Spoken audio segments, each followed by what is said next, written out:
ಆಮೇಲೆ ಡಾಕ್ಟರ್ ಅವರ ಇಡೀ ಎಪಿಸೋಡ್ಗಳಲ್ಲಿ ಹೇಳಿದ್ದಾರೆ, ನಾನಿವತ್ತು ವೈದ್ಯನಾಗಿ 32-33 ವರ್ಷಗಳ ಕಾಲ ಹಳ್ಳಿಯಲ್ಲಿ ಏನಾದರೂ ಸೇವೆ ಮಾಡಿದ್ದೇನೆ ಅಂತಾದ್ರೆ ಅದು ನನ್ನ ಶ್ರೀಮತಿಯವರ ಕೊಡುಗೆ. ಅವರು ನಾನು ಮನೆ ನೋಡ್ಕೊಳ್ತೇನೆ, ನಾನು ಈ ವ್ಯವಸಾಯ ನೋಡ್ಕೊಳ್ತೇನೆ, ನಾನ್ ತೋಟ ನೋಡ್ಕೊಳ್ತೇನೆ ಅಂತ ಅವರು ಗಟ್ಟಿಯಾಗಿ ಅವಳು ನಿಲ್ದೇ ಇದ್ರೆ ನಾನು ಊರೂರು ತಿರುಗಾಡ್ಕೊಂಡು ನಾನು ಹಳ್ಳಿ ಸೇವೆಯನ್ನ ಮಾಡ್ಲಿಕ್ಕೆ ಆಗ್ತಿರ್ಲಿಲ್ಲ. ಅಲ್ಲಿ ಏನು ಅಂದ್ರೆ ಹೆಡ್ಡಿಂಗ್ ಒಳಗೆ ಡಾಕ್ಟರ್ ಹೆಂಡತಿಗೆ ಹುಚ್ಚು ಹಿಡಿದಿದ್ದೇಕೆ ಅಂತ ಇದೆ. ನಾನು ಹೇಳಿದ ಒಳಗೆ ಯಥಾವತ್ತಾಗಿ ಹೇಳಿದಿರಿ. ಇವಳಿಗೆ ಬುದ್ಧಿ ಭ್ರಮಣೆ ಆಯಿತು, ಹಿಂದೆಗಡೆ ರಸ್ತೆ ಇದೆ, ಜನರೆಲ್ಲ ಅಲ್ಲಿ ಓಡಾಡುವಂಥ ಜಾಗ ಅದು. ಇವಳೆಲ್ಲರೂ ಗೊತ್ತಿಲ್ಲದೆ ಆ ಕಡೆ ಹೋದ್ರೆ ಅಲ್ಲಿ ಓಡಾಡುವ ಜನ ಇವಳು ರೀತಿ ನೀತಿ ನಡವಳಿಕೆ ಏನಾದರೂ ನೋಡಿ ಡಾಕ್ಟರ್ ಹೆಂಡತಿಗೆ ಹುಚ್ಚು ಹಿಡಿದಿದೆ ಅಂತೇಳಿ ಎಲ್ಲರೂ ಒಂದು ಗಾಳಿ ಸುದ್ದಿಯನ್ನು ಹಬ್ಬಿಸಿ ಬಿಟ್ರೆ ಪತ್ನಿ ದಿವಂಗತ ಶ್ರೀ ದಮಯಂತಿ ಅವರ ಕುಟುಂಬದವರು ಎಲ್ಲರಿಗೂ ಆ ಸಂದರ್ಶನದ ಸಂದರ್ಭದಲ್ಲಿ ನಾನು ಏನಾದರೂ ಅವರಿಗೆ ನೋವಾಗ್ತಕ್ಕಂಥ ಏನಾದರೂ ಅಂಥ ಮಾತುಗಳನ್ನು ನಾನು ಆಡಿದ್ದರೆ ನಾನು ಇವತ್ತು ಅವರೆಲ್ಲರ ಕ್ಷಮೆ ಕೇಳ್ತೀನಿ. ನನಗೆ ಅನಿಸುತ್ತೆ ಕ್ಷಮಿಸಲಾರದ ತಪ್ಪು ನಾನು ಮಾಡಿಲ್ಲ ಅಂತ ನಾನು ಅಂದ್ಕೊಂಡಿದ್ದೀನಿ. ನನ್ನ ನೋವಿತ್ತಲ್ಲ ಸರ್ಕಾರ ಗುರುತಿಸಲಿಲ್ಲ ಅಂತ ಆ ಗುರುತು ಆಯ್ತಲ್ಲ, ಆ ಒಂದು ಇದರ ಮೇಲೆ ನನಗೆ ತುಂಬ ಸಂತೋಷ ಆಗಿದೆ. ಅನೇಕರಿಗೆ ಅವರು ಜೀವ ಕಳೆದು ಹೋದ ನಂತರ ಪ್ರಶಸ್ತಿ ಬಂದಿದ್ದಾವೆ. ಹೌದಪ್ಪ, ನನಗೆ ಜೀವ ಇದ್ದಾಗಲೇ ಬಂತಲ್ಲ, ಇದು ನನಗೆ ಅತ್ಯಂತ ಸಂತೋಷದ ಸಂದರ್ಭ. ತುಂಬ ಸಂತೋಷವಾಗಿದೆ.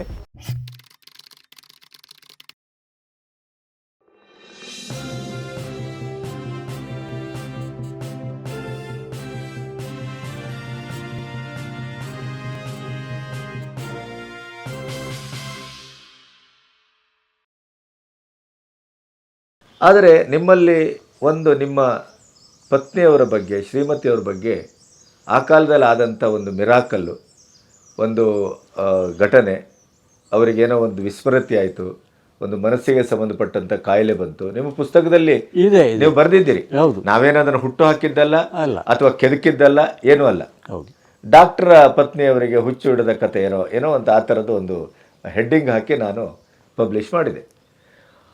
ಅದರ ಆಶಯ ನಿಜವಾಗಿಯೂ ಅದಲ್ಲ.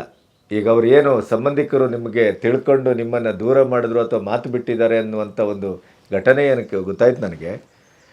ಅಂದರೆ ಶ್ರೀಮತಿಯವರ ಸಹೋದರರು, ಅದರ ಉದ್ದೇಶ ಅದಲ್ಲ. ನಾನು ಈ ವಾಹಿನಿ ಮೂಲಕ ನೀವು ಆ ನೊಂದುಕೊಂಡಂಥ ಮೇಡಮ್ಮಿನ ಸಹೋದರರಿಗೂ ಹೇಳೋಕ್ಕೆ ಇಷ್ಟಪಡೋದಿಷ್ಟೇ, ಪತ್ರಿಕೋದ್ಯಮ ಇರ್ಬೋದು ಅಥವಾ ಜಾಲತಾಣಗಳಿರ್ಬೋದು, ಅದರಲ್ಲಿ ಏನಾಗ್ತದೆ ಅಂದರೆ ಒಂದು ಓದುವಂಥ ನೋಡುವಂಥ ಒಂದು ಆಕರ್ಷಣೆಯನ್ನು ನಾವು ಹುಟ್ಟು ಹಾಕೋದಂತಂದರೆ ಪತ್ರಿಕೋದ್ಯಮದಲ್ಲಿ ಹೆಡ್ಡಿಂಗು, ಅದರ ಜೊತೆಗೆ ಇಲ್ಲಿ ಅದಕ್ಕೆ ಥಂಬ್ನೇಲ್ ಅಂತ ಕರೀತಾರೆ.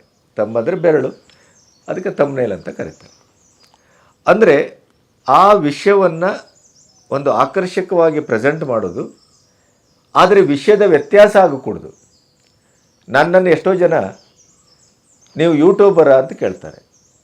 ನಾನು ಹೇಳ್ತೇನೆ, no, I am not at all YouTuber. ನಾನು ಯೂಟ್ಯೂಬರ್ ಅಲ್ಲ, ನಾನೊಬ್ಬ ಪತ್ರಕರ್ತ ಅಂತ ಹೇಳ್ತೇನೆ. ಯಾಕೆ ಹೇಳ್ತೇನೆ ಅಂದರೆ ಇವತ್ತಿನ ಯೂಟ್ಯೂಬರ್ಗಳು ಜವಾಬ್ದಾರಿಯಿಂದ ಸ್ವಲ್ಪ ದೂರ ನಿಲ್ತಾ ಇದ್ದಾರೆ.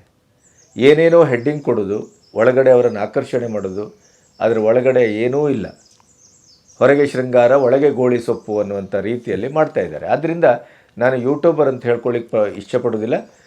4 ದಶಕದ ಒಂದು ಪತ್ರಿಕೋದ್ಯಮದ ಅನುಭವಿಯಾಗಿ ಜವಾಬ್ದಾರಿಯುತವಾಗಿ ಬಹಳ ಪ್ರೊಫೆಷನಲ್ ಆಗಿ ಈ ಚಾನಲನ್ನು ಮಾಡ್ತಾಯಿದ್ದೆ. ಮೇಡಮನ್ನು ಹೀಗಳಿದಕ್ಕಾಗಲಿ ಅಥವಾ ಅದು ಏನೋ ಒಂದು ಪ್ರವೋಕ್ ಮಾಡೋದಕ್ಕಾಗಲಿ ಯಾವುದೋ ಒಂದು ಆಕರ್ಷಣೆಗಾಗಲಿ ಆ ಥಂಬ್ನೇಲ್ ಹಾಕಿದ್ದಲ್ಲ. ಅವರಿಗೆ ವಿಸ್ಮೃತಿ ಆದದ್ದು ಹೌದು, ಡಾಕ್ಟ್ರು ಅವರಿಗೆ ಹುಚ್ಚಿಡಿದಿದೆಯೋ ಅಂತ ಸಮಾಜ ಭಾವಿಸಬಹುದು ಅನ್ನುವಂಥ ಭಯದಲ್ಲಿ ಆ ಕ್ಷಣಗಳನ್ನು ಕಳೆದದ್ದು ಹೌದು. ಅದನ್ನು ಪುಸ್ತಕದಲ್ಲಿ ದಾಖಲಿಸಿದ್ದಾರೆ, ಅದನ್ನೇ ನಾನು ಥಂಬ್ನೇಲಲ್ಲಿ ಹಾಕಿದ್ದೆ. ವಿನಃ ನನ್ನ ಕ್ರಿಯೇಷನ್ನು ಅಲ್ಲ, ಅಥವಾ ನೀವು ಅದನ್ನು ಇದು ಬಾಯಿ ತಪ್ಪಿ ಹೇಳಿದ್ದು ಅಲ್ಲ. ಅದರ ಒಳಗಡೆ ಅದರ ಸಂಪೂರ್ಣ ವಿವರ ಸಾತ್ವಿಕವಾಗಿದೆ. ಅದು ಏನಾಯಿತು, ಆ ಸಂದರ್ಭದಲ್ಲಿ ನಡೆದ ಘಟನೆ ಏನು, ಆಮೇಲೆ ಅವರನ್ನು ದಕ್ಷಿಣ ಕನ್ನಡಕ್ಕೆ ಒಂದು ಜಾಗಕ್ಕೆ ಕರ್ಕೊಂಡೋದದ್ದು, ಅಲ್ಲವರಿಗೆ ಸಂಪೂರ್ಣ ಗುಣಮುಖರಾದದ್ದು. ಆಮೇಲೆ ಡಾಕ್ಟರ್ ಅವರ ಇಡೀ ಎಪಿಸೋಡ್ಗಳಲ್ಲಿ ಹೇಳಿದ್ದಾರೆ, ನಾನಿವತ್ತು ವೈದ್ಯನಾಗಿ 32-33 ವರ್ಷಗಳ ಕಾಲ ಹಳ್ಳಿಯಲ್ಲಿ ಏನಾದರೂ ಸೇವೆ ಮಾಡಿದ್ದೇನೆ ಅಂತಾದರೆ ಅದು ನನ್ನ ಶ್ರೀಮತಿಯವರ ಕೊಡುಗೆ. ಅವರು ನಾನು ಮನೆ ನೋಡ್ಕೊಳ್ತೇನೆ, ನಾನು ಈ ವ್ಯವಸಾಯ ನೋಡ್ಕೊಳ್ತೇನೆ, ನಾನು ತೋಟ ನೋಡ್ಕೊಳ್ತೇನೆ ಅಂತ ಅವರು ಗಟ್ಟಿಯಾಗಿ ಅವಳು ನಿಲ್ಲದೇ ಇದ್ದರೆ ನಾನು ಊರೂರು ತಿರುಗಾಡಿಕೊಂಡು ನಾನು ಹಳ್ಳಿ ಸೇವೆಯನ್ನು ಮಾಡಲಿಕ್ಕೆ ಆಗ್ತಿರಲಿಲ್ಲ ಅನ್ನುವಂಥ ಆಶಯವನ್ನು ಬಹಳ ಗಟ್ಟಿಯಾಗಿ ಹೇಳಿದ್ದಾರೆ. ಆದ್ದರಿಂದ ನನ್ನ ರಿಕ್ವೆಸ್ಟ್ ಇಷ್ಟೇ, ನಮ್ಮ ಮೇಡಮಿನ ಸಹೋದರರು ಅವರು ವೈದ್ಯರು ಅಂತ ಕೇಳಲ್ಪಟ್ಟಿದ್ದೇನೆ, ಬುದ್ಧಿವಂತರು, ತಿಳುವಳಿಕಸ್ತರು, ಅವರು ಸಮಾಜ ಸೇವೆಯಲ್ಲಿದ್ದಾರೆ. ಅವರಿಗೆ ನಾನು ಹೇಳೋದಿಷ್ಟೇ, ಸರ್, ನನ್ನ ಕಾರಣಕ್ಕಾಗಿ ನಿಮ್ಮ ಸಹೋದರಿಯ ಗಂಡ ಇವತ್ತು 90 ವರ್ಷದಲ್ಲಿ ಅವರು ಜೀವನದ ಸಂಧಿಯನ್ನು ಕಳೀತಾ ಇದ್ದಾರೆ, ಅವರಿಗೆ ನೋವಾಗೋದು ಬೇಡ. ಅದು ಏನಾದರೂ ಆಕ್ಷೇಪ ಇದ್ದರೆ ನನ್ನ ಮೇಲೆ ಮಾಡಿ, ಆ ಹೆಡ್ಡಿಂಗಿಗೋಸ್ಕರ. ಆದರೆ ಒಳಗಡೆ ವಿಚಾರ ಅದು ಸತ್ಯ, ಅವರ ಪುಸ್ತಕದಲ್ಲೂ ಇದೆ, ಅವರು ಹೇಳಿದ್ದಾರೆ. ಆದ್ದರಿಂದ ಇದು ಯಾವುದೇ ರೀತಿಯಲ್ಲೂ ಈ ಸಂಬಂಧವನ್ನು ಕಡ್ಕೊಳ್ಳೋದಕ್ಕೆ ನನ್ನ ಎಪಿಸೋಡ್ ಕಾರಣ ಆಗೋದು ಬೇಡ. ಅದರ ಉದ್ದೇಶ ಅದಲ್ಲ. ಮೇಡಮ್ಮಿನ ಇಡೀ ಜೀವನವನ್ನು ಸಾರ್ಥಕವಾಗಿ ಕಳೆದಂತೆ ಡಾಕ್ಟರ್ ಬಾಯಲ್ಲಿ ಅವರು ಸಾಧಾರಣವಾಗಿ ಹೇಳಿದ್ದಾರೆ. ನನ್ನ 21 ಎಪಿಸೋಡನ್ನು ದಯವಿಟ್ಟು ನೋಡಿ, ಆವಾಗ ನಿಮಗೆ ಗೊತ್ತಾಗುತ್ತೆ ನಾವು ಮೇಡಮ್ಮನ ಬಗ್ಗೆ ಯಾವ ಆಶಯವನ್ನು ಇಟ್ಕೊಂಡಿದ್ರು ಅಂತ. ಇದು ನನ್ನ ಅರಿಕೆ. ಹೇಳಿ ಡಾಕ್ಟರ್, ಇದ್ರ ಬಗ್ಗೆ.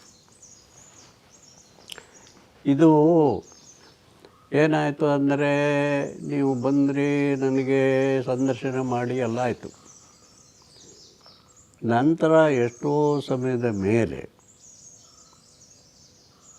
ಅಲ್ಲಿ ಏನು ಅಂದರೆ ಹೆಡ್ಡಿಂಗ್ ಒಳಗೆ ಡಾಕ್ಟರ್ ಹೆಂಡತಿಗೆ ಹುಚ್ಚು ಹಿಡಿದಿದ್ದೇಕೆ ಅಂತ ಇದೆ.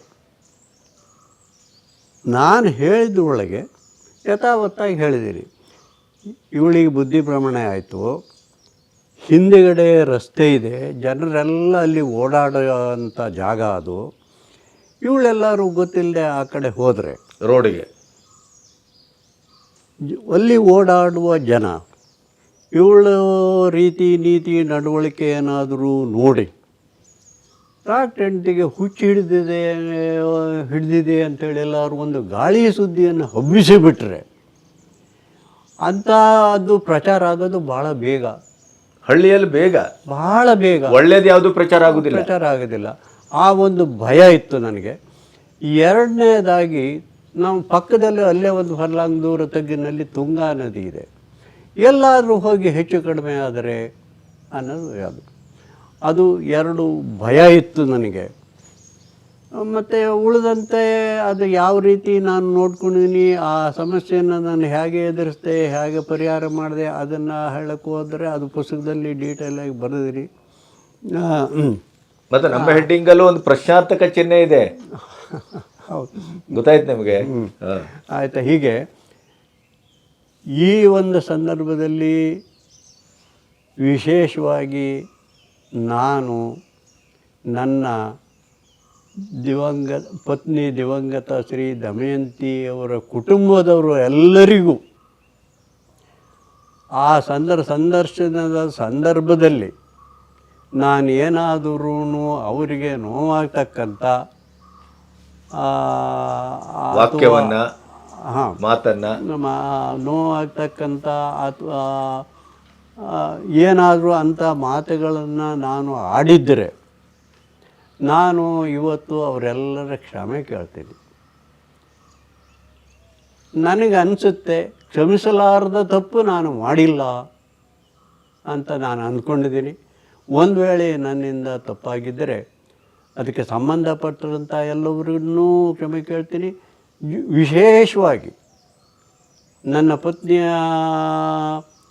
ತವರು ಅರಮನೆಕೇರಿ ಕುಟುಂಬದ ಎಲ್ಲ ಸದಸ್ಯರ ಕ್ಷಮೆಯನ್ನು ಈ ಮೂಲಕ ನಾನು ಕೇಳ್ತೀನಿ. ಅವರು ಅದನ್ನೆಲ್ಲ ಮರೆತು ಮುಂಚಿನ ಹಾಗೆ ನನಗೆ ಪ್ರೀತಿಯಿಂದ ವಿಶ್ವಾಸದಿಂದ ಮಾತಾಡಿಸಿ ಮಾತುಕತೆ ಆಡ್ತಾ ಫೋನ್ ಮಾಡ್ತಾ, ನಾನು ವಿಶೇಷವಾಗಿ ನನ್ನ ಭಾವನಂಟ ಡಾಕ್ಟರ್ ಶ್ರೀನಾಥ್ ಪ್ರತಿ ಭಾನುವಾರ ಅಷ್ಟು ಕೆಲಸದ ಒತ್ತಡದಲ್ಲಿದ್ದರು, ಒಂದು ಫೋನ್ ಮಾಡಿ, ಅವ್ರು ಭಾನುವಾರನೇ ಅವರಿಗೆ ರಜಾ ಫ್ರೀ ಮಧ್ಯಾಹ್ನ ಮೇಲೆ, ಫೋನ್ ಮಾಡಿ ನನಗೆ ಹೇಗಿದ್ದೀರಿ ಡಾಕ್ಟ್ರೇ, ಚೆನ್ನಾಗಿದ್ದೀರಾ, ನೀವು ಅಕ್ಕ ಅಂತೂ ಹೋದ್ರೂ ಕೂಡ ನೀವು ನಮ್ಮ ಭಾವನೆ ಅಂತ ಹೇಳ್ತಕ್ಕಂಥ ಭಾವನೆಯನ್ನು ಅಂತ ಹೇಳ್ತಾ ಇದ್ದಂಥವರು ಇವತ್ತು ನಾನು ಫೋನ್ ಮಾಡಿದ್ರು ಯಾಕೋ ಅವರು ಫೋನ್ ಎತ್ತೋದಿಲ್ಲ. ಮೊನ್ನೆ ನಾನು ಒಂದು ವಾರ್ಷಿಕ ತಿಥಿ ಅಂತ ಇಟ್ಕೊಂಡು ನಾನು ಫೋನ್ ಮಾಡಿ ಅವರಿಗೆಲ್ಲ ಕರೆದೆ. ಅದು ಏನಾಯಿತು ಗೊತ್ತಿಲ್ಲ. ಜೊತೆಗೆ ಇದು ಫೋನ್ ಯಾವಾಗ ಅವರು ಎತ್ತಲಿಲ್ವೋ ಮಾರನೇ ದಿವಸ ನಮ್ಮ ಸತೀಶನ್ನು ಕಳಿಸಿ ಹೋಗಿ ಕರೆದು ಬಾ ಅಂತೇಳಿ ಹೇಳಿದೆ. ಅವರು ಯಾರೂ ಬರಲಿಲ್ಲ, ಅವ್ರ ಕುಟುಂಬದವರು. ಆದರೆ ನನ್ನ ಕರ್ತವ್ಯ, ನಾನೇನು ಹೆಚ್ಚಿಗೆ ಜನರು ಕರೆದಿರಲಿಲ್ಲ, ಅವರ ಕುಟುಂಬ ನಮ್ಮ ಕುಟುಂಬ ಕರೆದು ನನ್ನ ಕರ್ತವ್ಯನ ನಾನು ಮಾಡಿದೆ. ನಾನು ಈ ಒಂದು ಸಂದರ್ಭದಲ್ಲೂ ಅವ್ರನ್ನೆಲ್ಲ ಅವರ ಅರಮನೆಕೇರಿ ಕುಟುಂಬದವರು ಸದಸ್ಯರು ಎಲ್ಲರಲ್ಲೂ ನಾನು ಕೇಳ್ಕೊಳ್ಳೋದು ಇಷ್ಟೇ, ನಾನೇನಾದ್ರು ತಪ್ಪು ಮಾತಾಡಿದರೆ ಅಂಥದ್ದೇನಾದ್ರು ಇದ್ದರೆ ಅದನ್ನು ಅವರು ಮನಸ್ಸಲ್ಲಿ ಇಟ್ಕೊಳ್ಳೋದು ಬೇಡ. ಆ ತಪ್ಪನ್ನು ಕ್ಷಮಿಸಿ ಮುಂಚಿನಂತೆ ಅದೇ ವಿಶ್ವಾಸ ಪ್ರೀತಿಯಿಂದ ಬಂದು ಹೋಗೋದು, ಮಾತಾಡೋದು, ಫೋನ್ ಮಾಡೋದು, ಈ ರೀತಿ ಆ ಮುಂಚಿನಿಂದ ನಮ್ಮ ಒಡನಾಟದಲ್ಲಿ ಇರಲಿ ಅಂಥೇಳಿ ಅವ್ರನ್ನ ಈ ಸಂದರ್ಭದಲ್ಲಿ ಕಳಕಳಿಯಿಂದ ನಾನು ಕೇಳ್ಕೊಳ್ತೀನಿ. ಇಲ್ಲ, ನಮ್ಮ ವಾಹಿನಿಯ ಪ್ರಕಾರವೂ ನಿಮ್ಮ ಭಾವನೆಂಟರಲ್ಲಿ ನಾವು ಕೇಳೋದಿಷ್ಟೇ, ನಾವು ಯಾವುದೇ ದುರುದ್ದೇಶದಿಂದ ಅದನ್ನು ಹಾಕಿದ್ದಲ್ಲ. ಅಲ್ಲಿ ನೀವು ಹೇಳಿದ ಮಾತಿನಲ್ಲೇ ಅಲ್ಲಿ ಮತಿಭ್ರಮಣೆ, ಹುಚ್ಚು ಅನ್ನುವಂಥ ಶಬ್ದ ಪ್ರಯೋಗ ಆಗಿರೋದ್ರಿಂದ, ಮತ್ತು ಅದು ಒಂದು ಯಾವುದೇ ಕೆಟ್ಟ ಒಂದು ಸೂಚನೆಯನ್ನು ಕೊಡ್ತಾ ಇರಲಿಲ್ಲ ಅದು, ಅಥವಾ ಕೆಟ್ಟ ಭಾವನೆಯನ್ನು ಸೂಚಿಸ್ತಾ ಇರಲಿಲ್ಲ. ಆ ಘಟನೆಯನ್ನು ವಿವರಿಸಿದ್ರಿ ನೀವು, ಅದರ ಆತಂಕವನ್ನು ವಿವರಿಸಿದ್ರಿ, ಮತ್ತು ಅದರ ಪರಿಹಾರವನ್ನು ವಿವರಿಸಿದ್ರಿ. ಆದ್ದರಿಂದ ಆ ಥರದ ಒಂದು ಹಿನ್ನೆಲೆಯಲ್ಲಿ ಬಂದಿರೋದ್ರಿಂದ ದಯವಿಟ್ಟು ಬೇಸರ ಮಾಡ್ಕೋಬೇಡಿ. ನಮ್ಮ ಉದ್ದೇಶ ಅದಾಗಿರಲಿಲ್ಲ.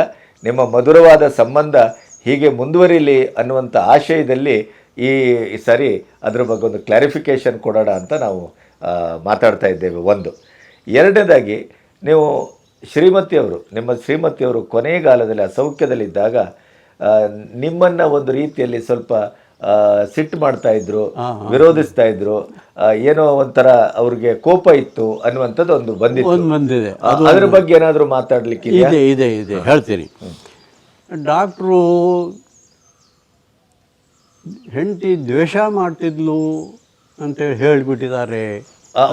ಅದು ವಿವಾದ ಆಗಿದೆಯಾ? ಅದು ಒಂದು ವಿವಾದ ಆಗಿದೆ. ನೀವು ನೆನಪು ಮಾಡಿದ್ದು ಒಳ್ಳೇದಾಯಿತು, ನನಗೆ ಮರ್ತೋಯ್ತು.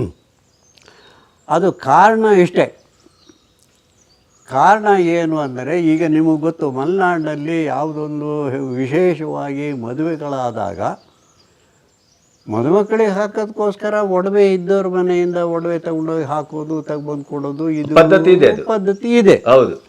ಆ ಪ್ರಕಾರ ನಮ್ಮಲ್ಲೂ ಕೂಡ ಏನೋ ಅವಳು ಸ್ವಲ್ಪ ಒಡವೆ ಎಲ್ಲ ಮಾಡಿಕೊಡ್ತಾ ಇದ್ಲು, ಅದು ಕೊಡ್ತಾ ಇದ್ಲು, ತಗೊಳ್ತಾ ಇದ್ಲು, ಹೀಗೆ ಮಾಡ್ತಾಯಿದ್ಲು. ಒಂದು ಸಾರಿ ಏನಾಯಿತು ಅಂದರೆ, ಅವಳು ಕೊಟ್ಟಂಥ ಒಡವೆ ಕೆಲವು ದಿವಸ ವಾಪಸ್ ಬರಲಿಲ್ಲ. ನಾನು ಹೋಗಿ ತರಬೇಕಾಯ್ತು. ಅದಕ್ಕೋಸ್ಕರ ನಾನೇನು ಮಾಡಿದೆ, ಇದು ಬೇಡ, ಇದು ನಮಗೂ ವಯಸ್ಸಾಯಿತು, ಮರುವು ಜಾಸ್ತಿ, ಕಾಲೂ ಕೆಟ್ಟೋಗಿದೆ, ಇದು ಯಾವುದು ಬೇಡ ಅಂಥೇಳಿ ಅವಳ ಮೈ ಮೇಲೆ ಏನಿದೆ ಆ ಒಡವೆಗಳನ್ನು ಬಿಟ್ಟು ಉಳಿದಂಥ ಒಡವೆಗಳನ್ನು ನಾನು ಏನು ಬೀರೊಳಗೋ ಯಾವುದರಲ್ಲೋ ಸೇಫಾಗಿ ಇಟ್ಟಿದ್ದೆ, ಅವುಗಳನ್ನೆಲ್ಲ ತಗೊಂಡು ಹೋಗಿಬಿಟ್ಟು ತೀರ್ಥಹಳ್ಳಿ ಬ್ಯಾಂಕಿನ ಲಾಕರ್ ಒಳಗೆ ಇಟ್ಟು ಬಂದಿದ್ದೆ. ಇವತ್ತಿಗೂ ಅಲ್ಲೇ ಇದೆ. ಕರೆಕ್ಟ್. ಕಾರಣ ಏನು ಹೇಳ್ದಲ್ಲ ನಾನು, ನಮಗೆ ಮರುವು ಜಾಸ್ತಿ. ಈಗ ಇಟ್ಟುಕೊಂಡಾಗ ಕೇಳ್ತಾರೆ, ಕೊಡಬೇಕಾದಂಥ ಮನಸ್ಸು ಅವಳಿಗೂ ಬರುತ್ತೆ, ಮತ್ತು ಮುಜುಗರ. ಅದಕ್ಕೋಸ್ಕರ ಲಾಕರಲ್ಲಿ ಇಟ್ಟುಬಿಟ್ರೆ ಅವಳಿಗೊಂದು ಸಮಾಧಾನ ಆಗುತ್ತೆ. ಅದು ಏನಾಯಿತು ಅಂದರೆ, ಅವಳಿಗೆ ಅದು ಸ್ವಲ್ಪ ಅಸಮಾಧಾನ ಆಯಿತು, ಅದು ನೋವು ಆಯಿತು, ಸಿಟ್ಟು ಬಂತು. ಆಮೇಲೆ ಸ್ವಲ್ಪ ನನ್ನ ಮೇಲೆ ಕೋಪ, ಏನು ಇವರು ತಗೊಂಡೋಗಿ ಅಲ್ಲಿಟ್ಟು ಬಂದುಬಿಟ್ರು, ನಾನು ನನ್ನ ಸ್ನೇಹಿತರಿಗೆ ಕೊಡ್ತಿದ್ದೆ, ವಿಶ್ವಾಸಿಗೆ ಕೊಡ್ತಿದ್ದೆ, ನೆಂಟರಿಷ್ಟರಿಗೆ ಕೊಡ್ತಿದ್ದೆ, ನೀವು ಯಾಕೆ ಅಲ್ಲಿ ತಗೊಂಡೋಗಿ ಇಟ್ಟು ಬಂದಿರಿ ಅಂತೇಳಿ ಹೇಳಿ ಸ್ವಲ್ಪ ಅಸಮಾಧಾನ, ಸಿಟ್ಟು, ಕೋಪ ಅದು ಸಹಜ. ಹೌದು, ಅದು ಬಂತು. ಅದನ್ನು ನಾನು ಏನು ಅಂದರೆ, ಅದು ಪದ ಬಳಕೆಯಲ್ಲಿ ಸ್ವಲ್ಪ ವ್ಯತ್ಯಾಸ ಆಗಿದೆ, ಅದನ್ನು ನಾವು ಒಪ್ಕೊಳ್ತೀನಿ. ಸಿಟ್ಟು, ಕೋಪ ಅಂತೇಳಿ ಹೇಳಿದರೆ ಸರಿ ಆಗ್ತಿತ್ತು. ಆ ದ್ವೇಷ ಅನ್ನೋ ಒಂದು ಪದ ನಾನು ಬಳಸಿದ್ದು ತಪ್ಪಾಗಿ ನನಗೆ ಕಾಣುತ್ತೆ. ಅದು ತಪ್ಪಾಗಿದ್ದರೆ ಅದಕ್ಕೂ ಕೂಡ ಕ್ಷಮೆ ಕೇಳ್ತೀನಿ. ಸೊ ಈ ಎಲ್ಲ ವಿಷಯ ಬಿಟ್ಟು ಈಗ ಹೇಗಿದ್ದೀರಿ ತಾವು? ಈ ಪ್ರಶಸ್ತಿಯಿಂದ ನಿಮಗೇನಾದರೂ ಒಂದು ಚೈತನ್ಯ ಬಂದಿದೆಯಾ, ಉತ್ಸಾಹ ಬಂದಿದೆಯಾ, ಸಾರ್ಥಕತೆ ಅಂತ ಅನಿಸಿದೆಯಾ? ನಿಜವಾಗೂ ಆಗಿದೆ. ಯಾಕೆಂದರೆ ನಾನು ಗ್ರಾಮೀಣ ಪ್ರದೇಶದಲ್ಲಿ ಎಷ್ಟು ವರ್ಷ ಕೆಲಸ ಮಾಡಿದಾಗ ನನ್ನ ನೋವಿತ್ತಲ್ಲ, ಸರ್ಕಾರ ಗುರುತಿಸಲಿಲ್ಲ ಅಂತ ಆ ಗುರುತು ಆಯ್ತಲ್ಲ, ಆ ಒಂದು ಇದರ ಮೇಲೆ ನನಗೆ ತುಂಬ ಸಂತೋಷ ಆಗಿದೆ. ಅನೇಕರಿಗೆ ಅವರು ಜೀವ ಕಳೆದು ಹೋದ ನಂತರ ಪ್ರಶಸ್ತಿ ಬಂದಿದ್ದಾವೆ. ಹೌದಪ್ಪ, ನನಗೆ ಜೀವ ಇದ್ದಾಗಲೇ ಬಂತಲ್ಲ. ಕರೆಕ್ಟ್. ಇದು ನನಗೆ ಅತ್ಯಂತ ಸಂತೋಷದ ಸಂದರ್ಭ, ತುಂಬ ಸಂತೋಷವಾಗಿದೆ. ನಾನು ಅದರಿಂದ ನನ್ನ ಮಾನಸಿಕವಾಗಿಯೂ ಕೂಡ, ದೈಹಿಕವಾಗಿ ಮಾನಸಿಕವಾಗಿ ಇನ್ನೂ ನಾನು ಚೈತನ್ಯಪೂರ್ಣವಾಗಿದ್ದೀನಿ ಅಂತೇಳಿ ಹೇಳ್ಬೋದು ಗಣಪತಿ ಅವರೇ.